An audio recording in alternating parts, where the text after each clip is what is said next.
అందరికీ హాయ్. ఇవాల్టి రీడింగ్ ఏంటి అని అంటే మేషరాశి వారికి ఈ వీక్ ఎలా ఉండబోతుంది అనేది మనం రీడింగ్ చేయబోతున్నాం. మేషరాశిని ఇంగ్లీష్లో ఎయిరీస్ అని కూడా అంటారు. సో మీకు ఎలా అర్థమైతే అలా తీసుకోండి. సో ఇది టైమ్లెస్ రీడింగ్. సో మీ ముందుకు ఈ రీడింగ్ ఎప్పుడైతే వస్తుందో అప్పటి నుంచి ఆ వీక్ మొత్తం ఎలా ఉంటుంది అనేది దీని అర్థం అనమాట. సో నేను పోస్ట్ చేసినప్పటి నుంచి నెక్స్ట్ వీక్ అని కాదు, మీ కళ్ళ ముందుకి రీడింగ్ ఎప్పుడు వస్తే అప్పటి నుంచి ఆ 1 వీక్ ఎలా ఉండిపోతుంది అనేది అనమాట. So universe please give me accurate reading. Universe మేషరాశి వారికి ఈ వీక్ మొత్తం ఎలా ఉండబోతుందో చూపించండి. యూనివర్స్ మేషరాశి వారికి ఈ వీక్ మొత్తం ఎలా ఉండబోతుందో చూపించండి. యూనివర్స్ మేషరాశి వారికి ఈ వీక్ మొత్తం ఎలా ఉండబోతుందో చూపించండి. యూనివర్స్ మేషరాశి వారికి ఈ వీక్ మొత్తం ఎలా ఉండబోతుందో చూపించండి. Universe please give me 2 more cards. Universe please give me 1 more card. Universe and వీడియోని ఎక్కడ స్కిప్ చేయకుండా చూడండి, ఎందుకంటే మళ్ళీ మీకు మధ్యలో అర్థం కాదు. ఓకే,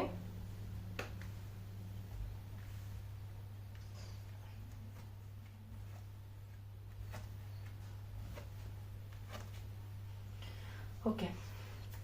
సో ఇక్కడ ఏంటి అని అంటే ఫస్ట్ థింగ్, ఒకవేళ మీకు ఏదైనా బ్యాడ్ టైం ప్రస్తుతం నడుస్తూ ఉండుంటే ఆ సైకిల్ ఎండ్ అయిపోయి కొత్త సైకిల్ అనేది బిగిన్ అవ్వబోతుంది అనమాట ఈ week in the sense coming week అనమాట.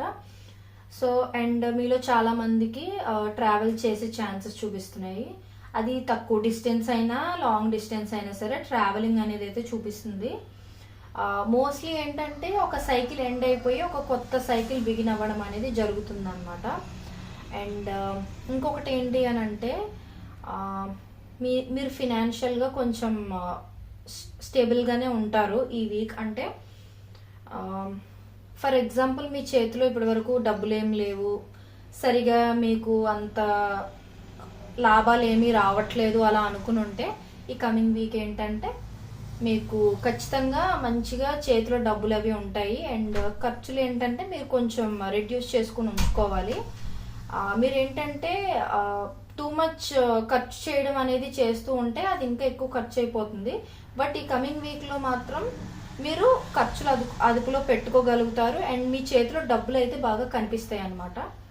సో ఇంకొకటి ఏంటి అని అంటే ఇన్ కేస్ మీరు ఏదైనా ఆఫర్ గురించి కానీ లేకపోతే ఎవరి నుంచి అయినా ఏదైనా మెసేజ్ గురించి కానీ ఆర్ ఎవరైనా మిమ్మల్ని హర్ట్ చేసి వాళ్ళు మీకు సారీ అది చెప్పకుండా ఉండుంటే వాళ్ళ నుంచి మీకు అపాలజీ కానీ ఒక చిన్న జెస్చర్ కానీ, అంటే ఒక మీకు వాళ్ళు ఏదైనా గిఫ్ట్ పంపించడం కానీ, లేదు అని అంటే సారీ చెప్పడం కానీ, లేదని అంటే ఒక మెసేజ్ ఏదైనా స్వీట్గా అంటే అనవసరంగా నేను మిమ్మల్ని హర్ట్ చేశాను, దానికి నేను రిగ్రెట్ అవుతున్నాను అని ఏదో ఒక సమ్ కైండ్ ఆఫ్ రియలైజేషన్కి వచ్చి వాళ్ళు మీ సైడ్ ఒక చిన్న ఆఫర్ లాగా తీసుకురావడం అనేది చూపిస్తుంది. సో ఏంటి అని అంటే ఆ ఆఫర్ ఏదైనా అవ్వచ్చు, అపాలజీ అవ్వచ్చు, లేకపోతే మంచి స్వీట్ మెసేజ్ అవ్వచ్చు, లేదన్నా ఏదైనా మీకు ఒక బొకే పంపించడం కానీ, లేదనంటే గ్రీటింగ్ కార్డ్ పంపించడం కానీ, ఏదైనా గిఫ్ట్ పంపించడం కానీ, ఇలాంటిది ఏదైనా జరగచ్చు.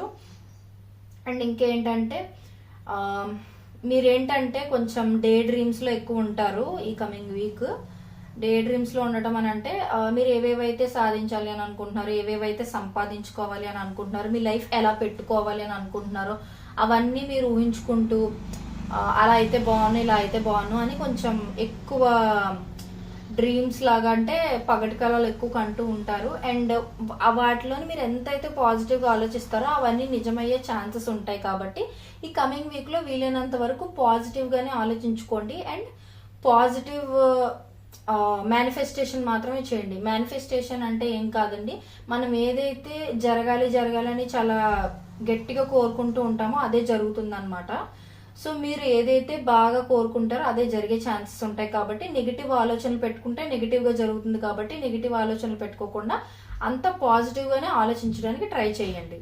అండ్ ఇంకొకటి ఏంటి అని అంటే, మీరు ఏదైనా మీ 10th or primary school or childhood friends కానీ కాలేజ్ మేట్స్ కానీ ఎవరైనా రీయూనియన్ అవ్వాలి అని ఎప్పటి నుంచో వెయిట్ చేస్తూ ఉండడం, ఒక గెట్ టుగెదర్ పార్టీ లాగా ఏదైనా చేసుకోవడం అలా ఏమైనా అనుకుంటూ ఎప్పటి నుంచో ప్లాన్ చేసుకుంటూ ఉండి చేసుకోలేదు అని అంటే ఈ కమింగ్ వీక్లో ఛాన్సెస్ చూపిస్తున్నాయి.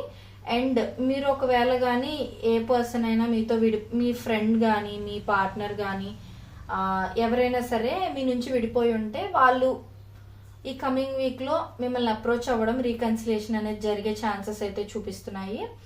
అండ్ మోస్ట్లీ ఏంటంటే చాలా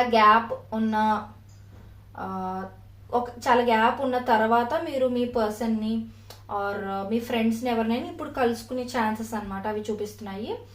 అండ్ మీలో కొంతమందికి ఏంటంటే మీ సోల్మేట్ని మీట్ అయ్యే ఛాన్స్ కూడా ఉంది ఈ కమింగ్ వీక్లోని. అండ్ మీరు ఏంటంటే ఎక్కడైనా ఇన్వెస్ట్మెంట్స్ కానీ లేదు అని అంటే ఏదైనా రిలేషన్షిప్లోని ఎమోషనల్ ఇన్వెస్ట్మెంట్ ఎక్కువగాని పెట్టుంటే అది ఎప్పుడు నెక్స్ట్ లెవెల్కి వెళ్తుంది అని మీరు బాగా ఎక్కువ వెయిట్ చేస్తూ ఉంటే ఎస్ గ్రోత్ అనేది కనిపిస్తుంది. బట్ మీరు ఏంటంటే మీ వర్క్ మీద మీరు ఫోకస్ చేస్తూ ఇంకా ఇంప్రూవ్ చేసుకోవడానికి ట్రై చేస్తూ ఉంటే ఖచ్చితంగా ఫినాన్షియల్గా అయినా రిలేషన్షిప్ పరంగా అయినా సరే మీరు ఎంత పేషెంట్గా ఉంటే అంత మంచి రిజల్ట్స్ అనేవి మీకు వచ్చే ఛాన్సెస్ అయితే నాకు చూపిస్తుంది. సో మీరు పాస్ట్లో జరిగిన హర్టింగ్ థింగ్స్ గురించి కానీ లేదనంటే ఎవరైనా మిమ్మల్ని హర్ట్ చేసి ఉంటే కానీ వాటి గురించి పదే పదే ఆలోచించడం, అలా అయింది ఇలా అయిందని మీ మూడ్ స్పాయిల్ చేసుకోవడం లాంటివి అయితే చేయకూడదు. ఇక్కడ అంతా పాజిటివ్గానే ఉంది. బట్ మీ ఓన్ థాట్స్ మిమ్మల్ని రూయిన్ చేయకుండా చూసుకోవడానికి మీరు ట్రై చేయాలి. యా, సో ఇది వాళ్ళ రీడింగ్. అండ్ ఇది అందరికీ రెజనేట్ అవ్వాలని లేదు, ఎందుకనంటే జనరల్ రీడింగ్ కాబట్టి. సో మీ సిచ్యువేషన్కి తగ్గట్టుగా మీకు పర్సనల్ రీడింగ్ కావాలి అని అనుకుంటే డిస్క్రిప్షన్ బాక్స్లో చెక్ చేస్తే ఖచ్చితంగా మీకు డీటెయిల్స్ అనేవి తెలుస్తాయి. సింగిల్ రీడింగ్ కూడా మేము చేస్తామండి, అంటే ఒక క్వశ్చన్కి కూడా రీడింగ్ చేస్తాం ఖచ్చితంగా. సో మీరు ఒకసారి చెక్ చేయొచ్చు. అండ్ మీకు ఈ వీడియో నచ్చినట్లయితే like, share and subscribe to my channel. Next ఎలాంటి వీడియోస్ కావాలి అనే దాన్ని కూడా మీరు కమెంట్ చేస్తే మేము ఖచ్చితంగా అలాంటి వీడియోస్ చేయడానికి ట్రై చేస్తాం. Thank you so much.